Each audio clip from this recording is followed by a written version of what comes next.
There we go. So for those of you who I may not have met or seen before, I'm Claire Jackson. I'm the current president of CBCA here in Queensland. And tonight with us, we've also got Jenny Stubbs, who is a committee member and who is running all the background things. And I have seen that we've got some other committee members have jumped on as well tonight, but we have lots of other people with us. And just before we get into that, I would like to, of course, start with an acknowledgement of country, which is always interesting when you're online because, of course, we're all on different countries at the moment. But I will start, of course, with acknowledging where I'm coming from tonight. So as we begin our evening, we respectfully acknowledge the traditional custodians of the lands on which we're all located this evening. And for me tonight, that's the Yugara and the Yugambeh people. I respectfully acknowledge the Quandamooka people of Moreton Bay, the Ngugi and the Nunakal and the Quanpal peoples and their deep spiritual connections to their islands and the waters. We thank them for the care they've continued to show to the earth and sea over thousands of years. And in doing so, we pay our respects to their elders, past, present and emerging. And I'd also like to acknowledge tonight their rich history as storytellers as we gather tonight to celebrate and discuss the important place that story plays in all of our lives. And that's really why we're here tonight. So thank you. We had, I think, over 50 people register for tonight's presentation of our three wonderful judges from the CBCA panels. And while I'm pretty sure that we haven't got quite that many people here tonight, of course, many people register in the hope then that they will have access later on if they couldn't make it this evening to watch. So it's great. And thank you very much too to those people who are joining us from interstate. I think that's been one of the great things. If we can say that there's great things, but certainly one of the benefits that have come out of COVID is that it's enabled us to do things like this and to rethink how we can connect with people. And, you know, the fact a few years ago, none of us would have had a judges talk where people from around the country could have been able to access. And, you know, the fact that we can have judges from interstate here as well tonight is fabulous. So wonderful to see everybody here, and it'll be great to hear them tonight. So the format of tonight will be, if we get the PowerPoint going, Jen. As we say, we've got our three judges here this evening who are looking at the early childhood category, the picture book category, and the new illustrator. If we might just wait for these first stats to come up, Jen. Next page. So I think this is always really interesting. So this year in the categories, older readers had 62 entries, younger readers had 129, early childhood 111 picture books were entered, or books in there. Picture book had 179 entries, so that's obviously the biggest one there by a long shot. And Eve Powner, which is the information book, 72. So the new illustrator, of course, is not a separate section by itself. They come from, I presume, anything that's picture book, wherever they were entered in, can then be looked at it if they're a new illustrator. So interesting. And just when we were talking before, it was interesting. Margot said that someone had asked last judges talk that we did, had asked the older reader judges if they really read all the books. Well, I think our judges would certainly agree. Well, that's how they judge. If something's been entered, then it's certainly every single thing gets looked at and has, you know, has the chance to be considered for, obviously, firstly the notable list and then down to this short list. So this evening we are going to start with Gabrielle Anderson, who's one of our early childhood judges, and we're delighted that Gabrielle is our very own Queensland judge. Although, you know, we're claiming her as a Queenslander now, but she's not really. She's fairly new to our state, really. But so I might hand over to Gabrielle now, who'll maybe share a little bit about, Gabrielle, what brought you to being a judge, and also maybe Queensland as well, and then sharing your thoughts and ideas with us about the shortlist tonight. Thanks, Gabrielle. Oh, thank you, Claire. Yes, I am a newly to Queensland. I lived in South Australia for all of my life, apart from a few years from Indonesia, actually. But I was a teacher librarian in South Australian schools for nearly 40 years, and really enjoyed my time there and was involved in the Children's Book Council in South Australia for a short time before we moved to Queensland. And when we got here, I was retired from teach librarian and do a little bit of tutoring and still have a strong interest in children's literature, and so decided to apply to be a judge, which I have so enjoyed. It's been such a great thing to do. There's so many books arrived on our doorstep, and as you saw, 111 books, and each one of them read, and especially the notables. We read and reread these books, even though they're short books. We reread them and we look at the pictures, and we have a long list of criteria. And if you are interested in what the criteria are, they're listed on the website. And here is my page that I keep near my computer, which reminds me of all the criteria. And we go through these criteria in great detail, looking at each book. And a lot of them meet the criteria and they go through to be a yes vote. And then from those yes votes, we have to then compile the notables list. This year, I think there were some 40 books that got through. And then from that, we had to pick the 22 that ended up in the notables. And they're all such wonderful books. We are so lucky in Australia. So the first one I'm going to talk about is Amira's Suitcase. This was a beautiful book. It's a book about childhood. It's about, there it is. It's about being somewhere and not really being where maybe you belong. So this book presents a story that explores new beginnings and growth and friendship and hope. The little girl in this story is clearly not in her home. She appears a very frightened young girl at the beginning of the story, and she finds a plant to care for. And this transforms her from the frightened little girl in the first few pages to someone with a little more confidence. This is a girl who was hiding, and we're not told why she's hiding. She just seems to want to get away from wherever she is. She's very clearly in a place that is not her home, and it's unfamiliar to her, and she's trying to make sense of it. It's a very beautifully illustrated story. The plant becomes a focus for the small children in this place, and they form friendships because of the plants that they're rearing, and each one of them contributes. It's such a beautiful story. It shows the pure joy that children have when they're nurturing something. And I know from my own experience, my grandchildren come to a community garden with me, and their pure joy when they have planted some plants and those plants grow is just wonderful. And this is what this story also shows.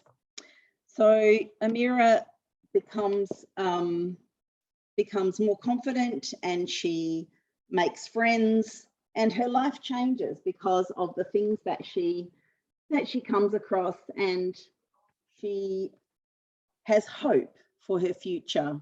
And I think that's the beautiful thing about this story, is that it shows children surroundings that really are not probably very familiar to them if they are Australian children. It's like a refugee camp that they may not. But then again, there are children in our schools that may have come from those, and this will resonate with them as well and really engage them in this story. So it also involves some dreaming and children talking about their dreams, and that's a beautiful part of the story as well. So beautifully put together, gorgeous illustrations. The illustrations were done with watercolor and pencil, and you'll notice that there's some beautiful details put in with wax crayons, and the layering of the stories, the pictures is beautiful. So it's quite a sensitive story. It doesn't make us laugh necessarily, but it's very warming and beautiful. So that's a mirror suitcase. The next one I will show you is jetty jumping. Jetty jumping is a quintessentially Australian story. As soon as you look at this beach scene, which is the first page in the story, you see that beach, summer, and that lovely jetty, and you can almost feel the heat and the splashing of the water when you read this story. I don't know about you, but when I was young, I was terrified of jetties, and I watched my brothers jump off jetties, and I was never brave enough to do that. And this story is very similar. It talks about Mila, who all her friends jump off the jetty, and Mila really cannot. She really wants to, but she sits at the end of the jetty watching her friends jump off and just really cannot think that she can do it. The illustrations really bring you into the book. They show how fearful Mila is by making the jetty look very tall and scary. She overemphasizes how long the distance between the jetty and the sea is for Mila, and that makes you feel her fear. It really engages you in the story. So eventually Mila does jump, and it's just joyful at the end. The last picture, just by accident, Mila falls and she ends up in the water trying to retrieve her bracelet that's fallen off, and she ends up tumbling into the water, which for me was actually quite a scary moment when I first read the book, but she ends up enjoying it and then jumping at the end. So the other beautiful thing about this story is the different language that's used for the different ways the children jump. It really explores that whole different ways of saying jumping, not just jumping. They twirl, they do all sorts of starfishes, backflips, cartwheels, teapots, all sorts of funny language that, you know, children use for their jumping experience. And I think a lot of children will, you know what that means, and they will really be engaged in that story. So a really beautiful, beautiful story. All right. Am I doing time-wise? Doing all right? Okay, I am going to go on to Walk of the Whales. Yes, Walk of the Whales is by Nick Bland. And Nick Bland is very secretive about how he does his illustrations, I have to say. I did a lot of research about how these illustrations were done, but he has kept that a big secret for some reason. I'm not sure why. But this one is a joy to read. I'm just going to read a little bit of the beginning. I don't know if everyone has read them, but I just so enjoy the rhyming in this book. When the whales walked out of the ocean and into the cities and towns, they were greeted with smiles from the children. From others, they only got frowns. But the swimming pool the man selling fish was delighted, but the swimming pool users were not. And the lady who rented out bicycles was pumping up tires a lot. The ideas that he's tapped into, the ridiculousness of what could happen if a whale came onto the land, just is so beautifully done.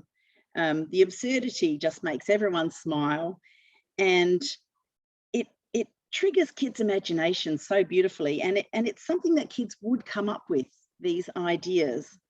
The best thing about this book was that it took a theme of pollution and it dealt with it in a humorous and imaginative way. So it explores the ideas of actions and reactions and what could happen if this, if the whales did decide, well, you've polluted our ocean, so we're just getting out of there. It's such a great idea. So that's one of the reasons why this book was so well received. The other thing about this book also is if you read right through to the end, the rhyming and the rhythm is perfection, and it is so well put together in that way. And I think Nick Bland is quite a master of that. So yeah, that really resonated with all the judges in that way. Right. What do you call your grandma? This one is part of a series. I don't know if everyone remembers, there was What Do You Call Your Grandpa? And there is another one coming up, I think, called How Do You Celebrate, which is in the same series of books. This is so cleverly written. It really is instantly a favourite because it's such a familiar topic. Everybody, well, most people do special things with their grandma. And the lovely thing about this is the grandmas in this story are so positively portrayed. They're all active people. They all do special, they have a special thing for their grandchildren, and they have such a special bond. It's very well researched. The grandmas are not ones that are instantly recognisable. In fact, my grandchildren were most upset that Oma wasn't in there, because I'm an Oma, and that's a Dutch or a German derivation of grandma. Nevertheless, the beautiful thing about this book is that at the end, everyone is given a chance to say something about their grandma. It says, across the globe, these grandmas roam. Now let's meet one close to home. Sing it out from where you are. What do you call your grandma? Which is a lovely way to finish the book, because it gives children a way of contributing to a story and a discussion in their classroom. And the whole book is beautifully done in rhyming couplets. I can't fault the rhyme or the rhythm of it. The illustrations are gorgeous. They show exactly where each grandma lives and what they're doing. It gives a beautiful portrayal of the activities that they do together. And it's just really well put together. It's a gorgeous book. So the next one I'll do is When the Waterhole Dries Up. Now, When the Waterhole Dries Up is a lovely book. It's bathing in the outback. You know, when water is in short supply, I remember doing teacher training in an outback town, and we had to share one bath full of water with 5 people in turn, because, you know, there wasn't any water, and that's the way you did it. This is a boy who needs a bath in a very dry outback town, and he's trying to get this bath going, but it's written in a cumulative story style, so it helps children to participate in the story, and this will certainly happen when you read it, because they'll realise that there are things that they can repeat, and they will be able to identify those words on the page really easily, because they've cleverly written a cumulative tale so that it's easily identifiable on each page, and it adds on each page, and the children can certainly join in the story. And I think that's one of the things, one of the joyful things that happens when you're reading a story to a group of children, is that they feel that confidence to join in, because they can hear the story is going to let them join in those particular parts. It's boisterous. It has beautiful watercolor and pencil illustrations.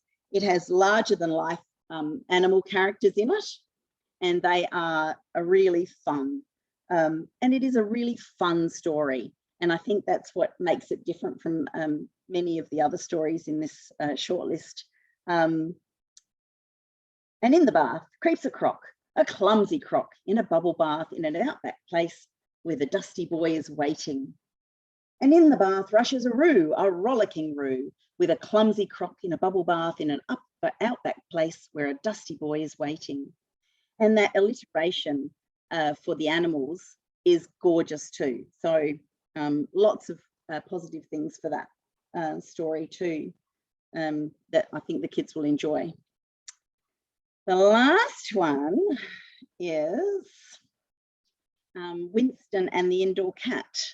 This is quite a different book, and it has a theme of friendships and the fact that you don't need to be the same as somebody else to be their friend.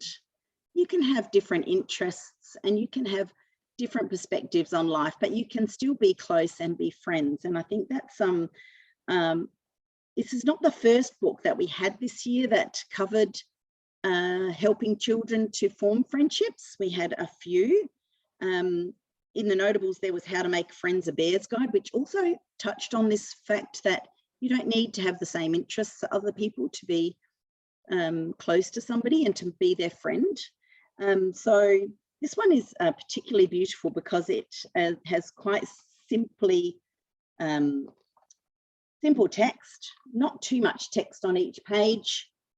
It tells the story of Winston, who is a cat that prefers to be outdoors, and it talks about Winston for a little while, and you can see that Winston's colours are very warm, outdoor colours. He's all the illustrations that cover Winston do have that sort of orangey yellow palette. And then when Winston meets the indoor cat, and the indoor cat has quite a different palette on the illustrations. The indoor cat, his illustrations are more a blue tone. And so the illustrator has done that purposefully to really separate the two different cats and how they live. So you'll find that when Winston takes the indoor cat outdoors, the palette changes back to Winston's palette. But when Winston is indoors, he's got that darker, bluey palette of colours in the illustrations. And that's a really clever way of distinguishing the two characters. They're beautiful watercolours with coloured pencil illustrations. But having empathy and deciding at the end of the story that you agree to disagree. The indoor cat prefers to be indoors and the outdoor cat prefers to be outdoors, but there are times they come together. And that is a lovely lesson for children. The writing is simple, but it also includes some, difficult words, pristine cat, and words that children may not be familiar with, but not too many to make it tricky to read, and only small explanations needed for that. But beautifully written and very a beautiful, worthwhile theme. So, yeah, so I hope that sort of covers most of the things about what I enjoy about those books. Yeah, no, that's I'm happy to answer any questions later about any of them if anybody wants to know any more. I was just going to say, Gabrielle, we did get some questions in, and Jenny and I talked at the start about maybe we might have questions that relate generally at the end, but I did think we've got 10 seconds left for you, but I thought I might just have, because there's a couple of things that came in that really are particular to early childhood. Like I noticed, and when I looked through the books, noticed all those things that, that you look for, that, things like alliteration, the rhyme, all those sort of things, a few difficult words. That reminded me actually of Pamela Allen books, who always has all that beautiful stuff, but then always, a word like din instead of noise, and like pristine instead of tidy. Animals, fun things, the cumulative story of the bath one. But as Margot commented, the early childhood category does say 0 to 6. Now, something like jetty jumping, she said, has there, some people have talked about concerns about that, about is there a safety issue there about encouraging kids to feeling like they can just jump off something? And I know, these days are we living in a state where we can't do anything about, like we can't encourage anyone to do anything. But is that a factor when you're looking at the books? Yes, you're looking for all those features that are great for 0 to 6-year-olds, but at the same time, trying to make sure that the theme is okay as well, and anything in it is not going to be detrimental in any way. Yeah, I guess we do have to think about that. I think the good thing about something like that is that it opens up discussions whether that's okay, you know, Yep. and when that's okay. And I think if you just say to children, well, you know, we can't have stories about that because it's dangerous, Yeah. then it really doesn't give us the opportunity to then open those discussions about when is it okay to jump off a jetty, and what sorts of things do we need to look at if we're going to do that, and who should be there, and how old should you be? Those children are obviously older than 6. Yeah. And that was a small concern. And I think children 0 to 6 can still have books that talk about slightly older children. The same as, you know, some primary school children read books where the children are 12 and 13 and older, Well, you know. I think that's a pattern we see all the way through literature, isn't it? We do, yeah. Children like to read about people slightly older than themselves. They like, do. you know, like your 14-year-olds like reading about 16-year-olds, and your 12-year-olds like reading about 14-year-olds. So they do. Certainly, yep. I think kids progress. So yeah, no, that's good. One other quick one too from Heidi, who's with us tonight, but she sent this in to us, was saying that do you find it really hard when you're comparing sometimes apples and oranges, and even just those 6 you talked about, let alone all the ones that came in? You know, you've got that very basic, and I must admit, even the 6 this year, I don't feel there's anything that's very young, whereas in previous years there have been a few that have been real very young, yes, 1 and 2-year-old books. Whereas I don't really feel like you've got that this year. And she was also saying she feels like the group this year is very different to last year's group, and yet you're using the same criteria. You know, is that difficult to work through as judges as well? It is. And from all the books that were received this year, there weren't that many that I would have. There were a few board books. Right. A few of them came in, but they didn't really fulfill the criteria, all in all. Yep. There were, look, the top 15 books, when you're looking at trying to get your shortlist, from the top 15 is so difficult, because when you get to that, you know, each judge puts in a top 10, and they vary a little bit, but there's always sort of 4 or 5 that are the same. And, you know, we have to then have discussions about why this particular book or another particular book is not, you know, is better than the others. And it becomes very tricky. There are books that, you know, from 6, like number 7, 8, 9, 10, 11, that were this, you know, exactly, so close. It's and it's you know, it's really hard. I did say when we had our shortlist, or the gathering we had before, you know, there was Train Party was a book that I really thought was perfect for 0 to 6, and it came very close, as well as, you know, probably 2 or 3 other books that came very close to being in the shortlist. And it's so hard it comes down to very small, minute details and very nitpicky things that you need to and also clarify. Assuming always back to the criteria. You would, you know, if you can't really decide, you go back to the criteria.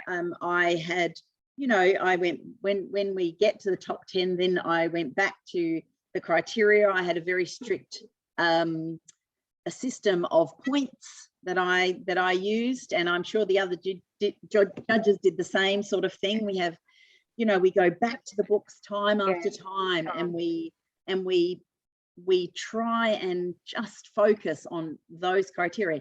It's not about what we like or don't like. No, exactly. You know, it's really, the criteria that's been set out is very clear, and we just need to look for that. Okay, look, thanks so much for your time, Gabrielle. We may get back to you again at the end if anyone, that I might have failed to say that at the start, but if you do have any questions tonight, feel free to add them in the chat, and we can either come back to them at the end or right at the end. and obviously if they're relevant to all judges, then we can do them then. So, but now moving on from there, I always find it interesting. Sometimes some people still will say, what's the difference between an early childhood and a picture book? So we're really delighted to have Sarah Forrest here with us this evening. Sarah's joining us from South Australia, and we're very appreciative because I know she's left her very busy life to give us some time this evening.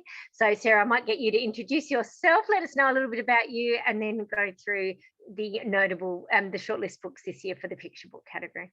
Excellent. I'm just going to share my screen.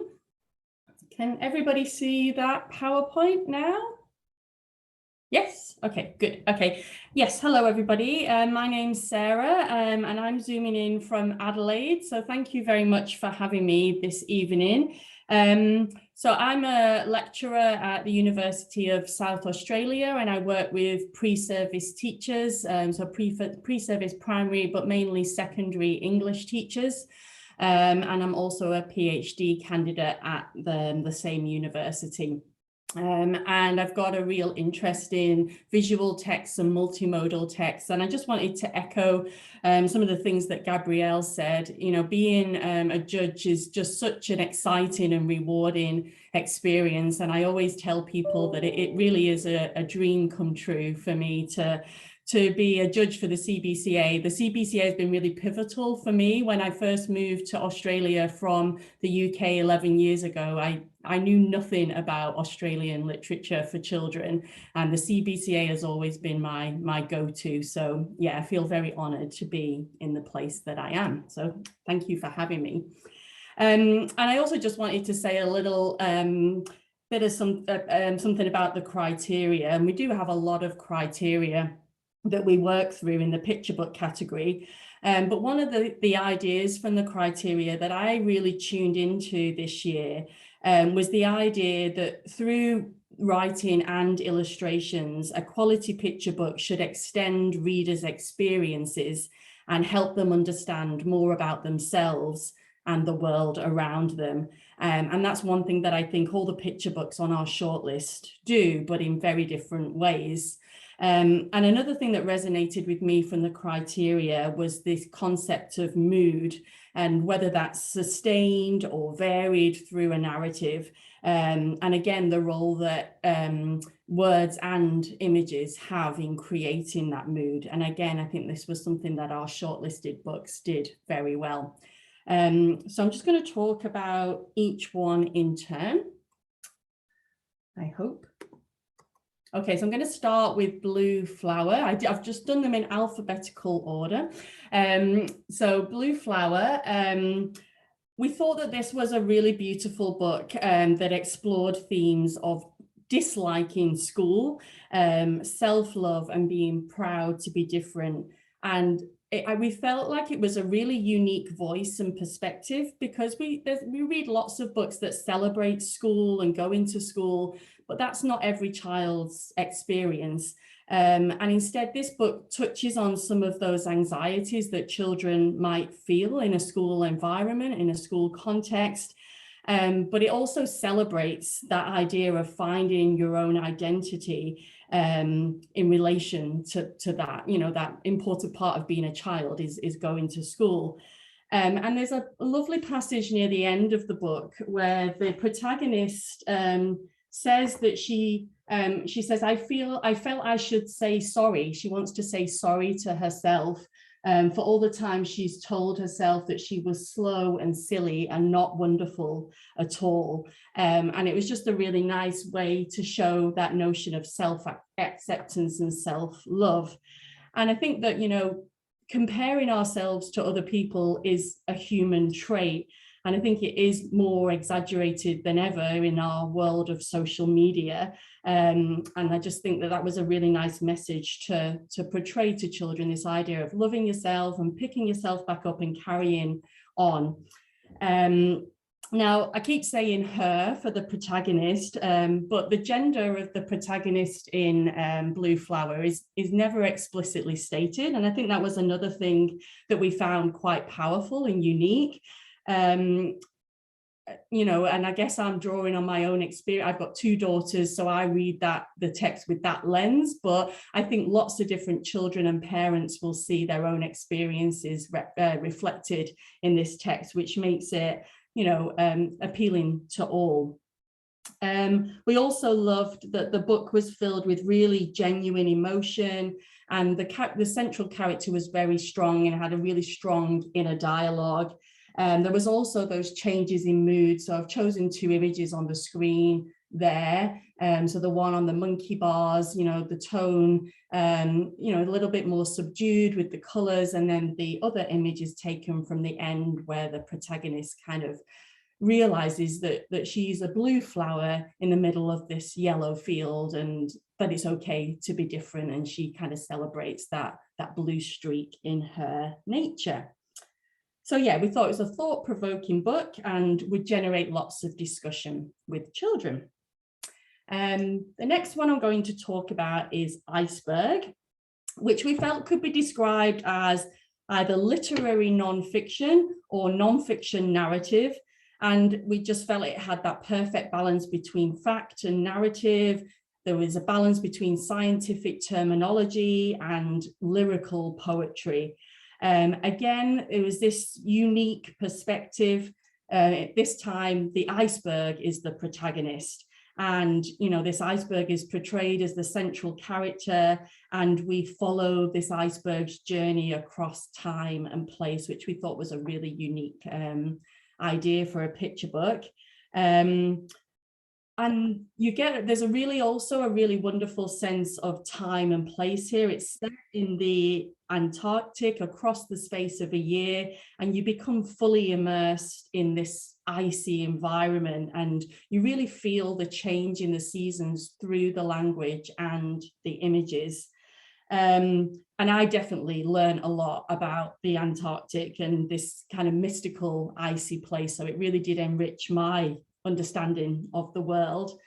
We found Saxby's language to be very lyrical. The vocabulary was rich and sophisticated.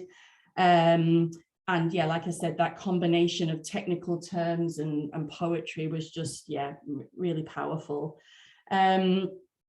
I particularly enjoyed the variety of verbs that were used. And I felt that this gave a lot of life and movement in this very icy place that you would kind of think of being devoid of life, but the verbs really created that sense of energy.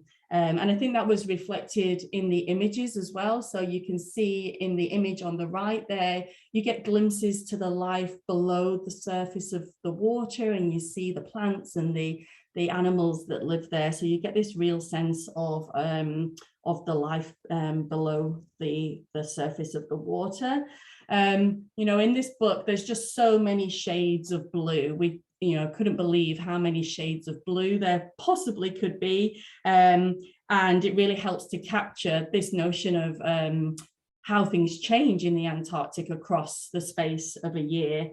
You can really pore over the images, lots and lots of details, again, you know, like glimpsing below the surface. And we adored this fold out page, which kind of gives you a glimpse, even more glimpse into the varied wildlife that you find in this particular place. And we particularly liked the fold out page came near the beginning of the narrative and not at the end. So you see it more towards the end in a lot of picture books. So it was nice to have it there. And in terms of theme, this book had some nods to sustainability and could make older readers really think about the impact that we have on the natural environment. There is a little note about global warming on the final page, so it really helps readers, again, you know, connect themselves to the text and connect their own lives and experiences, and maybe consider the ripple effect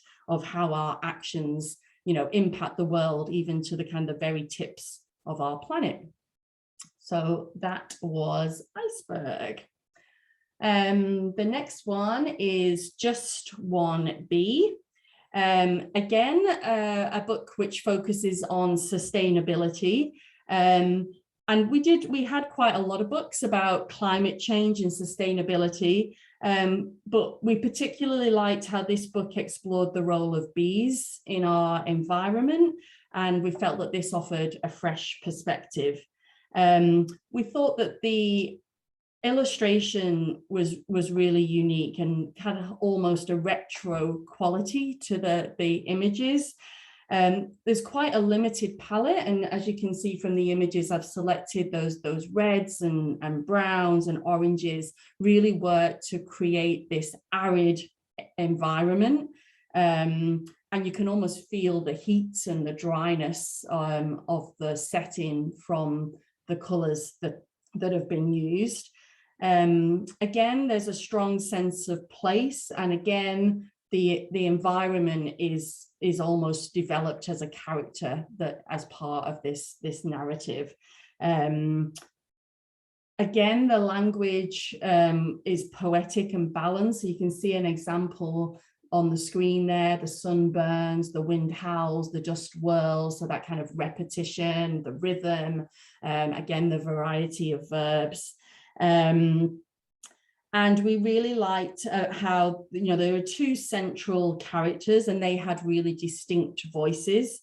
And although on the surface, this seems to be a story about three bees and they're kind of debating and questioning their own place in creating a more sustainable future, we also thought that the characters were quite symbolic and they represented people that we recognize in our own lives, so climate activists and climate deniers, and again helped readers to think about their own role in climate change and what their stance might be on that, really. But ultimately it is a story about resilience and about working together to make a positive impact.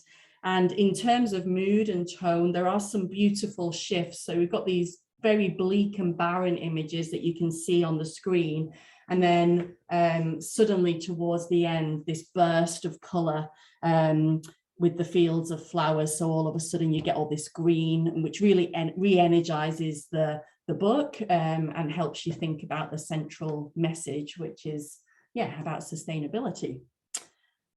So sense of hope, a real sense of hope to finish with. Okay, the next book is Stellarphant, which we thought was just such a fun read, very, very engaging. But we also appreciated how on second glance, so it's a fun story, but on second glance, when you look at those images, there's actually a lot of depth, and the story explores some very important social issues, which you could explore with older readers. And in relation to that, we thought that the end papers were particularly powerful in this picture book. And that is one of the criteria for picture book, how well the end papers work to extend the message. So the opening end papers show this hall of the hero, and they show male astronauts who all look the same. There's no people of color represented. And then you've got the addition of the sheep mopping the floor, adding this other layer of meaning. And we felt, it helped us and it helps readers to think that this is more than a story about an elephant who becomes an astronaut, but actually there's a lot to discuss here around issues of privilege, who gets to be successful and why in our society. And the end papers at the end also echo this. They're a little bit more humorous, but fascinatingly informative. So they now show all the different types of creatures that have been sent into space. So again, we might know about the dogs and the monkeys, the more ordinary space traveling animals, but you get this incredible array of insects and creatures on the final end papers, which again help, makes you think, well, why do some species of animals get more celebrated than others? So it really helps you to think about those notions of power. And I definitely learned something from those end papers about all these wonderful creatures that have been into space. So, you know, Stellarphant is a powerful and positive story. Readers will really admire Stella's resilience and determination. You're cheering her on all the way through. It's a story about friendship, support, and teamwork. But there's also lots of humorous details in the images. I think it's a great one for parents to read to children and appreciate the level of humor, particularly like the boardroom scene where everybody's dressed in exactly the same clothes and they're all blah, blah, blah, blah, blah. And it just shows that mundane life of these people in power. So yeah, lots of potential for discussion around who gets to be powerful, who gets to be educated and celebrated, and who doesn't, and why. So that's Stellarphant. Okay, nearly there. And the next one is The Boy and the Elephant. So we were all delighted to read this wordless picture book by Freya Blackwood. And we just found that there were so many details in the images that you can explore and ponder and revisit. So it's a book that you go back to time and time again to, you know, to get different meanings, and you'll notice different things in the images every time. Again, there's themes, nods to sustainability and the environment. I'm really thinking about that notion of the destruction of the natural environment and the role that humans have in that. So again, the potential to provoke powerful discussion with young people. But also it is ultimately a story about friendship and displacement, and finding peace in a busy and chaotic world. And again, a bit like Blue Flower, the protagonist in this story is a little bit lost in the world, always depicted on their own until the end, but finds that sense of belonging amongst the trees. So yeah. So again, it can make young readers think about their connections to the world around them, the people and places that are special in their world. And I felt it just also really helps you to appreciate the beauty in the natural world. So the way that the trees are depicted, you know, as elephants, as creatures, and there's just such wonderful magic. This scene where the trees are walking across town to find a new home is just, it's that kind of magical realism that you just kind of want to believe could happen. So I will say that I did cry at the end of this picture book, but it's not a sad story. It's an uplifting and hopeful story, and there's some lovely touches of humor and fantasy in the images that make you smile and warm your heart. And I think that the takeaway message from this book is that if we don't slow down and appreciate the wonder in nature, it will all soon be gone. So again, lots of potential for interesting discussions. Oh, and I forgot to show my images. Well, there you go. There's the protagonist kind of on their own, and the sense of friendship amongst the trees. Okay, so a bit of a different one for the last one, and this is The Inheritance by Armin Grader. So as you might expect from Grader, the illustrations here are very dark, you know, literally and metaphorically. And this is definitely a picture book for older readers. And, you know, I'm a particular fan of picture books for older readers. I work with secondary students and secondary pre-service teachers, and I really appreciate picture books that adolescents can explore, and, you know, and that layers of meaning in the images. So in this book, you've got the gender angle, there's the mass consumerism angle, there's the sustainability angle. So lots of really important themes to be explored. Again, this book has quite a unique structure. So the visual, so there's written and visual narrative in the first half of the book, but the second half of the book is wordless. So the images that you're presented with in the second half of the book are completely wordless, and they often take up full double page spreads. And this makes them quite confronting. You and almost disturbing. And I'll just show you a couple of examples on the screen. So in particular, the direct gaze of this character with the ventilator and this image of the child wearing a gas mask, are particularly sinister and haunting, and the kind of images that stay with you long after you've closed the book.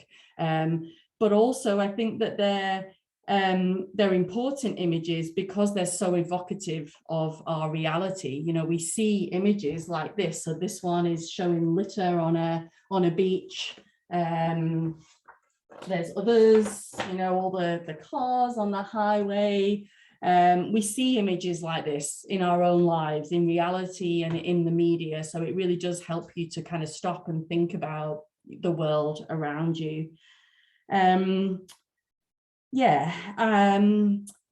I think as well, the title itself, the inheritance, we enjoyed the play on words in the title, and we thought that kind of connected to the central message of, what are we leaving behind for the next generation? What are our actions? What are the consequences of those actions? So yeah, that's our 6 picture books. Thank you so much, Sarah. Your insights were fabulous there, because I always find the picture book category a very interesting one. Inda commented in the chat as well that the inclusion of Yuri Gagarin and Valentina Tereshkova in the end papers of Stelephant, but not at the start, even though they were people and, were the first. Oh, interesting. Yes, and maybe, is James Foley trying to talk about how sometimes narratives leave things out conveniently depending on whose aspect they're coming from and perspective.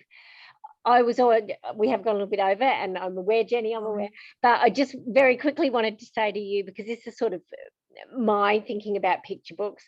Quite often, a lot of years, they are definitely picture books for older readers, whereas this year not so much, really. Apart from The Inheritance, all the others could be shared easily with younger readers.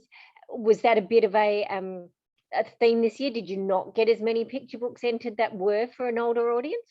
I don't think we did get as many, but I think also, again, like what Gabrielle was talking about, when you come down to writing your top 10 and you're kind of creating your notables and your shortlist, a lot of discussion happens at that point. And because we had so many entries, and because the picture book category is so wide, it's from 0 to 18 years old, we wanted to have a good spread in a way, and we talked about books for older readers, books for younger readers, books that were a little bit more humorous or light-hearted, books that had a more serious message, and just really trying to get a balance across the books that we selected. So yeah, it was something we were conscious of.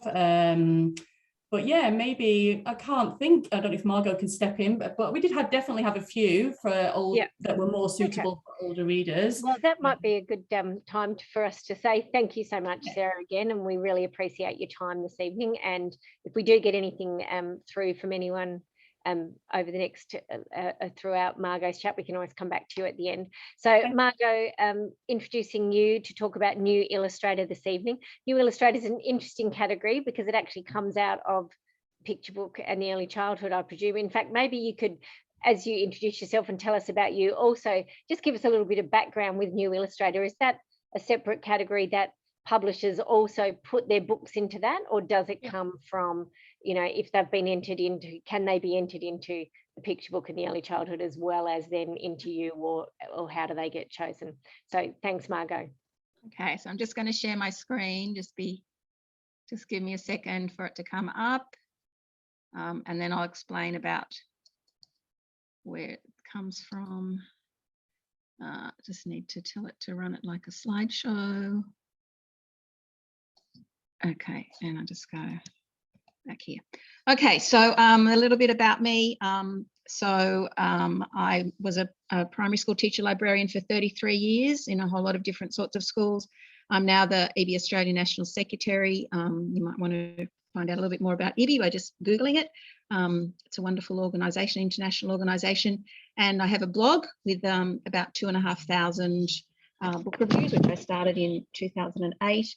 And I blog about middle grade novels, chapter books, non-fiction and picture books from all around the world, not just Australia. I don't mean just in a bad way, I just mean I cover a lot of different categories. So the criteria for new illustrator, just maybe go back to talking about how books, the publishers actually do enter in the category called new illustrator. So we had books that weren't entered in anything else. They were purely entered in as a new illustrator entry. Then we also had books that were entered in picture book and new illustrator. And there were books that were actually entered in all sections. Maybe not older readers, but younger readers, people just sort of playing the field, I guess, putting the book out there and hoping in one category or another it might get through. So entries in this category are for books where the illustrator is emerging or new to the field. The entry must be the illustrator's first children's illustrator book published where the illustrations form a significant part of the book's narrative. Now, that was something we actually had to come back to because we did have one person who'd had done some little tiny minor illustrations in a book a while ago, but they were not, it wasn't really like a picture book, or illustrations were not the main thing. They were just sort of more decorative. So we didn't feel it broke the criteria. And as with picture book, the age range for new illustrator is 0 to 18, so it's the whole gamut. So this year there were 48 entries, and I know that initial statistical thing didn't tell you that, but there were 48 entries for new illustrator, and 22 were actually written and illustrated by the new illustrator person, the candidate. So I just think that's quite interesting that around nearly half, they were the sole creator, and then others, someone wrote it, the publisher found a nice new illustrator, or perhaps the author knew a new illustrator, and that's how the book came to be submitted. So our judging began in May last year, and as you can imagine, there was a range of styles and techniques. This quote here, the illustrators used an interesting variety of media, including collage, watercolor, gouache, I can never say that, colored pencils, acrylic and oil paint. And some illustrators use digital artwork really, really well in innovative and original ways, and it made illustrations that were memorable. I've included on this slide some book covers that you're looking at and probably thinking, what's this here for? This is just to show you that in the New Illustrator Award, over the past, these are people who are huge names today in the world of children's book illustrations, but their beginnings were back in the New Illustrator Award, which formerly was called the Crichton Award. The name was changed in 2019. So on this screen, you can see a book by Mark Martin. You can see Freya Blackwood, Kim Gamble, Sean Tan, I hope you're falling over and gasping, and Andrew Joyner. So all of these people were successful in winning the New Illustrator Award, and now we would regard them as super famous. So I'm going to concentrate on each of the books that are on the shortlist. I've put them in order, alphabetical order of the surname of the illustrator. So it's not random, but nobody's getting a preference, so you won't get a handy hint on what's the winner. So let's begin with A Trip to the Hospital. You can see some dot points here, the mixed media that was used to create the illustrations, varied page layouts, really beautiful end papers. And we did specially mention the see-through masks, which we thought was quite a clever illustrative technique, so that you could see the emotions on the people's faces, but you knew they were wearing a mask. That Frida, that was a very, very clever technique that she used. To the Hospital contained lively and positive illustrations. I work at Westmead Children's Hospital in the library there. They have a book bunker library, and this is a book that I'm sure will be very frequently shared and borrowed by young patients and their families. It's a really welcome addition. I know when I worked at my school library, we did have, people come and say, have you got a book? My little child's going to hospital.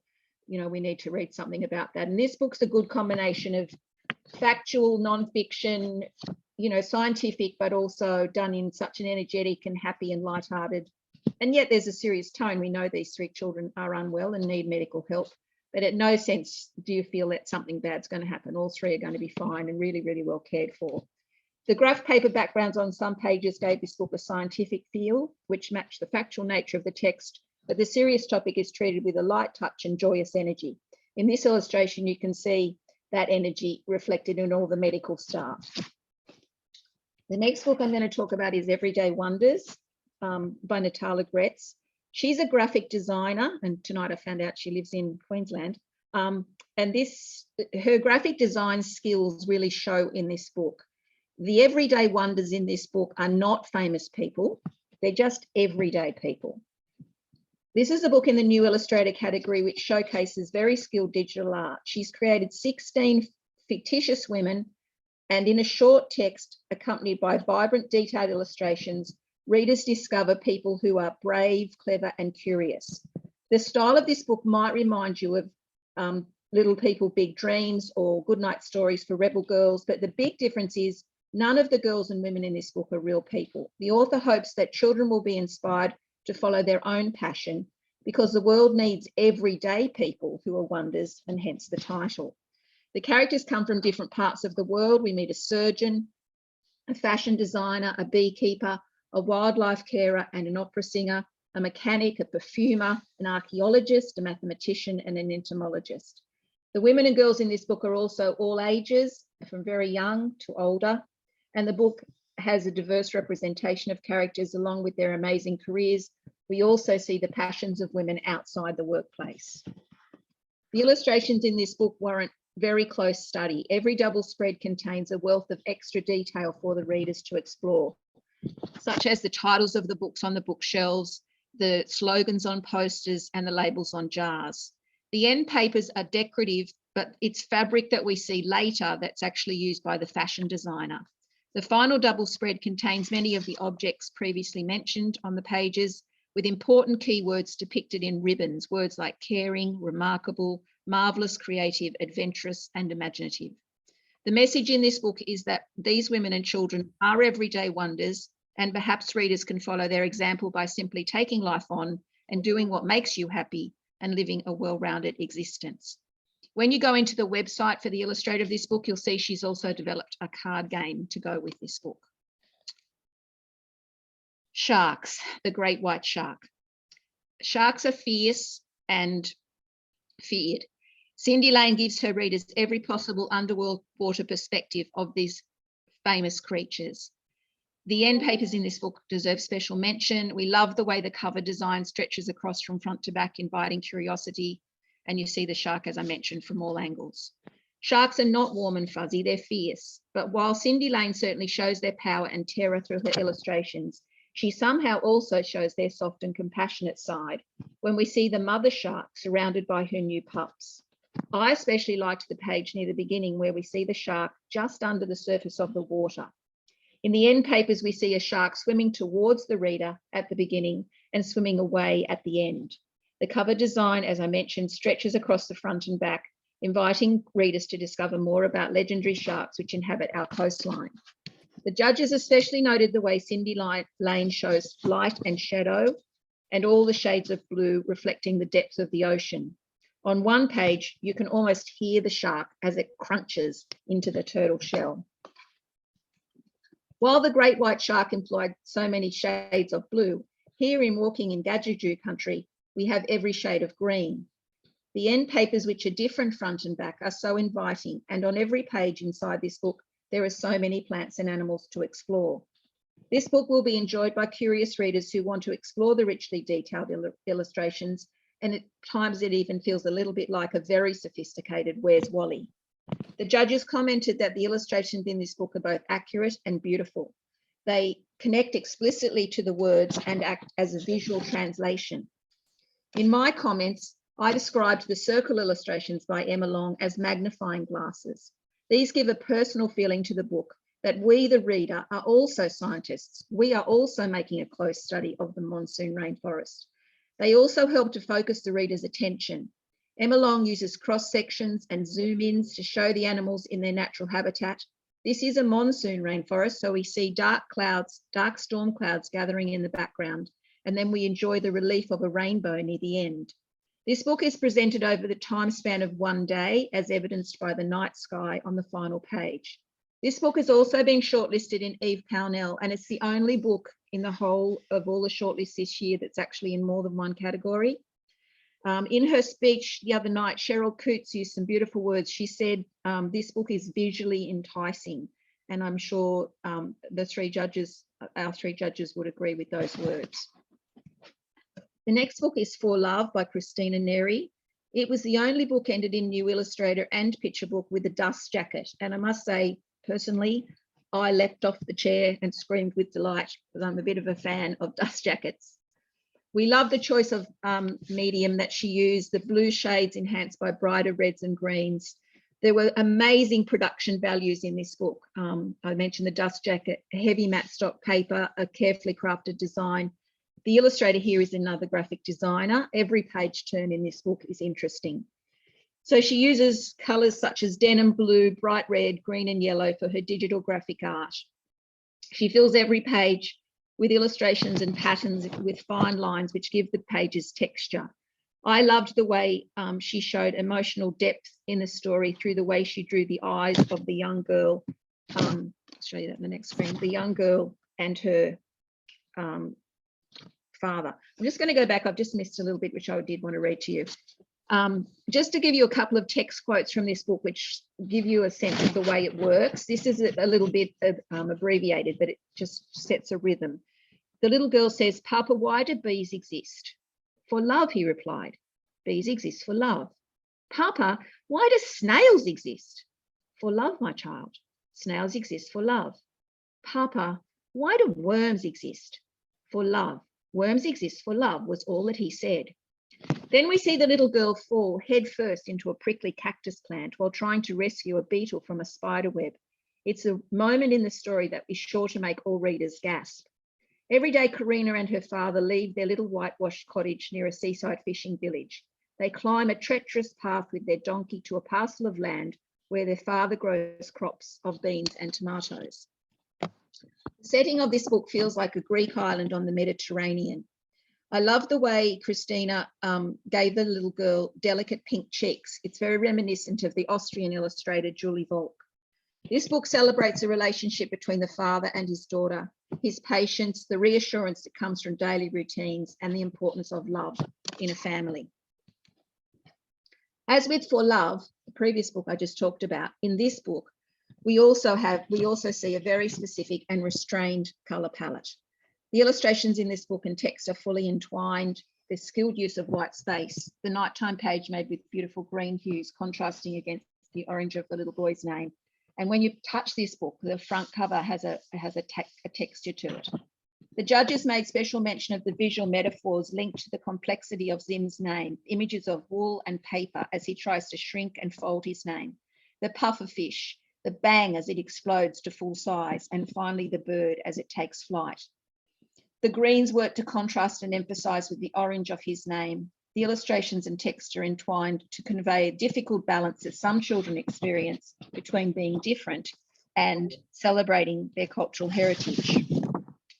The judges noted that this book could have been so didactic, but instead it's lifted up by an energy and a playfulness that will really engage readers young and old. At the start of the book, we as judges could not pronounce Zim's name, and I'm not attempting it tonight without the book in front of me, but by the end, we had a much better feel for it. The words and illustrations had scaffolded our learning. Finally, I've made a slide to show you some of the other books entered in New Illustrator, because in New Illustrator there is no notable list, but with the number of entries we had, there were some that we, were very close to being included in the final 6. So these are some of the entries that I feel, if you work in a school library, you should consider sharing with your groups who come to the library. All of these were entered. They all nearly made the cut, but because we could only pick 6 and there were no notables, I just wanted to especially just mention those as a final thing. So that's me. That's fabulous, Margot. Margot, just a point I picked up on then when you were talking about lots of those things, you also did talk about the text as well as the pictures. You talked about, the text and pictures were entwined and they went together. So do you still take the text into account, or when you're looking at your criteria for New Illustrator, is it only the illustrations you're looking at? Because could there be books in there that could end up on that shortlist or even end up being winners, even if nothing else about them made them a successful book for children? So to answer the last part first, perhaps, but I think it's very hard in a picture book to split the illustrations and the text because they're meant to work together. However, Sarah Mayer Cox, one of our three judges, has a really strong artistic eye. She's actually studied art. I don't have a background in that as much, strongly. So we certainly, within the criteria, were looking at all sorts of things to do with the actual art. It's interesting that you say the story, like, did we judge it from the story or just the illustrations? We did have one entry in New Illustrator, which was a wordless book, not The Boy and the Elephant, because obviously Freya Blackwood is not a new illustrator. And I won't say what the book was, but because it was a wordless book, that was interesting, because in this particular wordless book, the narrative actually didn't work. The illustrations were kind of okay. I didn't personally think they were terrific, but we were borderline on, and then I argued, because it was a wordless book, the narrative actually had to work because it was told through the illustration. So that, like, it's kind of a bit complicated.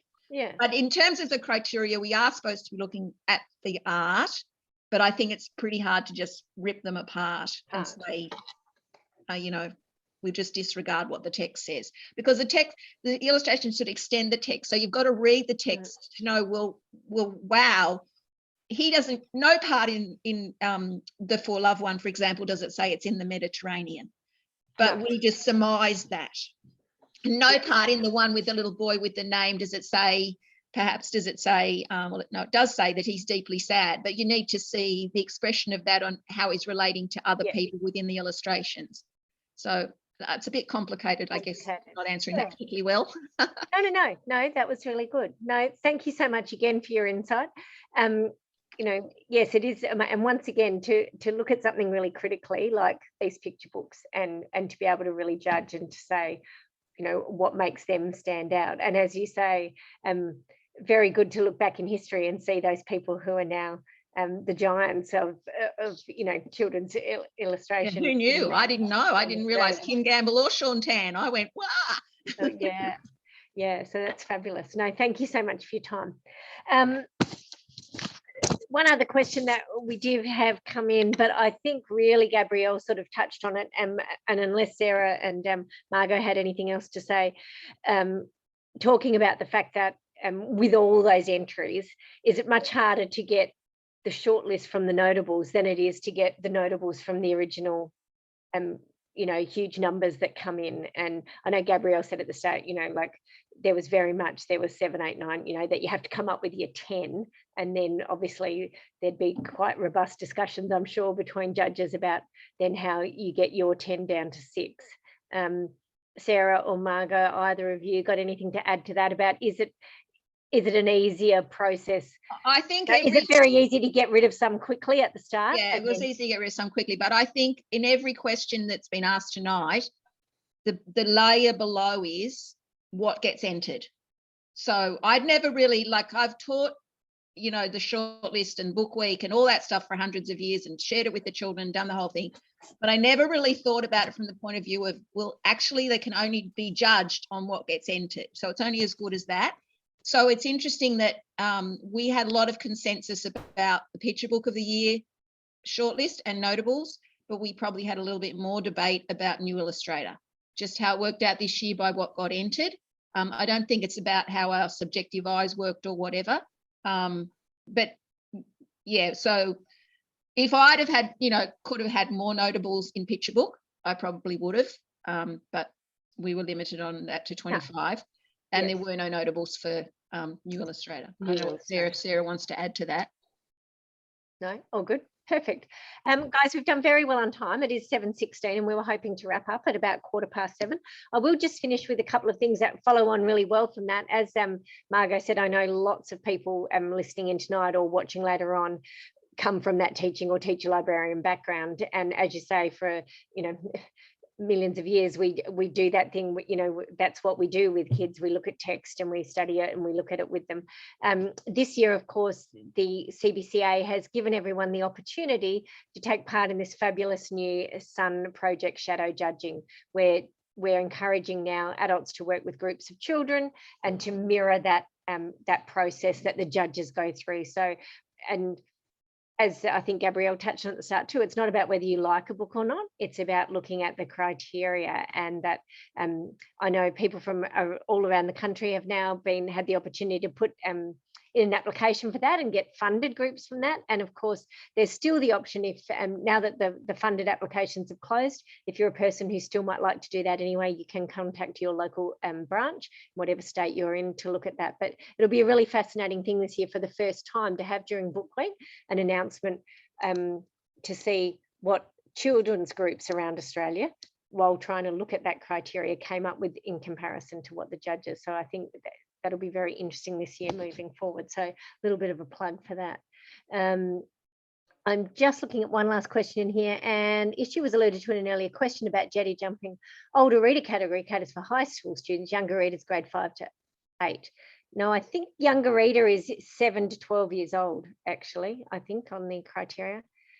I know picture books for everyone, but it does become tricky when you want to do a unit with younger students and some of the books are not appropriate. And I think there's always that discussion about, I know we've had several discussions here in Queensland about, does there need to be another, but how far do you go? It is very difficult, but it's always, the older reader category, I think, is particularly difficult sometimes when you've got a book that's written for 12 or 13-year-olds in comparison to a book that's written for 17-year-olds.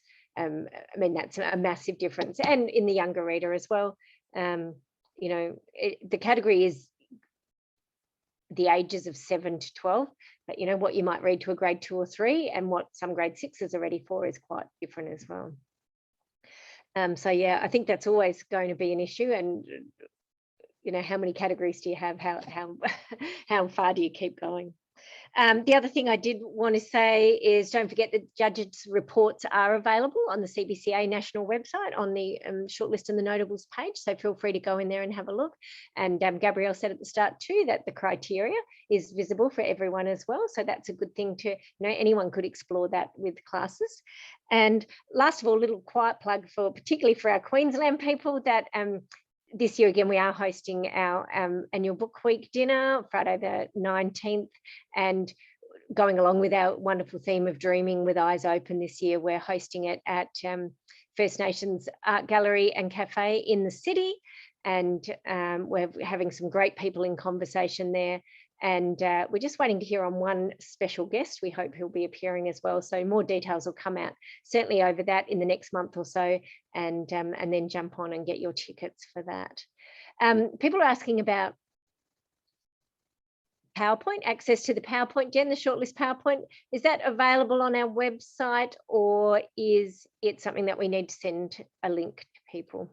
I think we sent a link last, I'm not too sure where it actually is. It's just been emailed to us, but I guess we could technically send a link to it. I've got the link for it, and I did ask Anne and Kate on the national from the national office, and they said no, it was fine to send out to people, obviously as long as people agree to not change it in any way or do anything to it, that they just use it. So I presume we could put a link up to that with when we send out the recording of this as well. And yeah, and the recording definitely will be available. I think we send it out to everyone, don't we, Jen, who actually registered, as well as it'll be available on our socials. Yes, I did send a link to the people who attended the last one. I noticed Jenny's very last has made the point that, what sort of things are there for 8 to 9-year-olds in the shortlist this year. And I would say, Jen, certainly some of those picture books like Stellafant, as Sarah talked about, there was lots of stuff in there that could be referred to for old kids, and like Great White Shark, Iceberg thing. I think there's often the problem in the YR, the younger readers, about those age gaps there for the, for 7 to 12 is a big gap. Yeah, I've just got an 8-year-old niece, and, she's beyond picture books, but she couldn't read those novels. There's just nothing in that. Well, I think everyone will wrap it up there, and we haven't done too badly, only going 5 minutes over. Once again, our very, very biggest thanks to Margot, Gabrielle and Sarah for freely sharing their time with us tonight in their busy lives and midweek and everything else that you have going on. So we really appreciate it, and I know lots of people commenting on the side there. It's always very fascinating to hear judges' opinions, and I think maybe there's lots of people sitting in the room thinking, maybe I'll give that a go one day, I'll put myself forward. So don't forget to look out for that. Your local branches will always advertise when it's time to apply for judging roles. And once again, thanks to Jenny Stubbs for putting this all together and being the driving force behind everything. Don't forget to be, I'm sure you all will be, so supportive of CBCA Book Week this year and our Dreaming with Eyes Open, and look forward to seeing you again in the future.